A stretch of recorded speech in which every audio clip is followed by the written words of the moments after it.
Mga kapatid, eto na nga. Pabonggahan ang mga dumalong celebrities sa kani-kanilang revenge looks sa premiere night ng much-anticipated movie of the year na A Very Good Girl.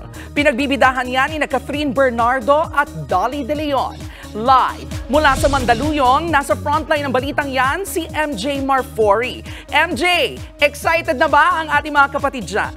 Nakakalat ka rin. Todo-todo na ang energy dito sa Cinema 3 sa mall sa Mandaluyong dahil we're all in our best revenge look para sa isa sa pinakainaabangang pelikula ng taon, ang A Very Good Girl. At nakita nyo na nga, sumilip na sa likod ng ulo ko ang bida si Catherine Bernardo, diba? At syempre, ang pumiksikat sa atin ngayong gabi, ang isa pa sa mga talagang premyado at award-winning Miss Dolly De Leon with Direk Peterson Vargas. Batiin lang natin syempre lahat na nanonood at nag-abang dito tonight. Hi, good evening sa mga nanonood sa TV5. Thank you so much for having us. And thank you sa mga nandito tonight to join our premiere. Hi, magandang gabi sa inyong lahat, sa mga nanonood sa inyo. Thank you for watching. Hi! Siyempre si Direk, bago mo sila batiin, sinabi mo sa akin kanina, hindi mo pala sila pinayagan manood. Bakit?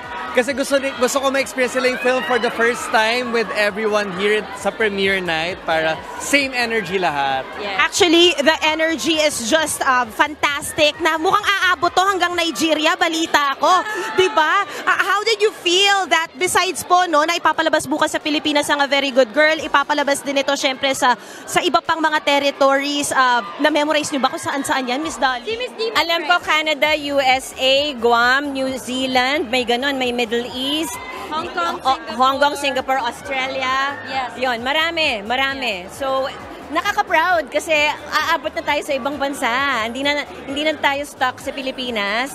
Nag-expand na tayo all over the world. Actually, we do know na medyo sleepy ang Hollywood ngayon at maganda na ang Filipino content ang ibinibida natin. How do you feel about that, Kat? Straight from your, fresh from your Korean escapade and being awarded. Of course, it's such a privilege to have a work now and to be able to work. So nakaka-tuwa na, despite everything that's happening, at the end of the day, still have to be grateful kasi ang lahat ngayon hindi naman nagkakaroon ng trabaho.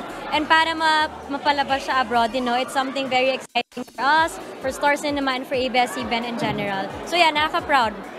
Ito naman, ano pinakagusto nyong abangan ng mga fans? Siyempre, pagdating sa tagisan ni Miss Dolly at ni Catherine dito, Direk. Nako, isang madugong tagisan ang magaganap sa pelikula. But you have to watch the film to experience it.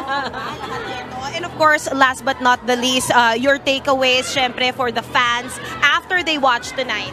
I hope that they see a reflection of themselves. Makita ninyo ang sarili ninyo sa pelikula namin. At sana, aside from sa may matutunan tayo, sana magkakaroon tayo ng aha moment. Kung ano man po yun, kayo na pong bahala. And it's your journey. Enjoy it.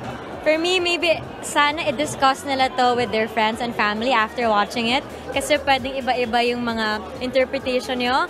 And yeah, it's a nice topic na pag-usapan nyo after watching. Ayan, congratulations sa inyo at malay nyo, di ba? Pati ibang award-giving body, mapasok din ito! A Very Good Girl, bukas na po sa Pilipinas. Yan muna ang latest dito mula sa Cinema 3 sa SM Mega Mall. Back to you, Kalad Karen, dyan sa studio. Maraming salamat, MJ Marfori. Mga kapatid, ito po ang inyong K-Alaman Queen, Kalad Karen.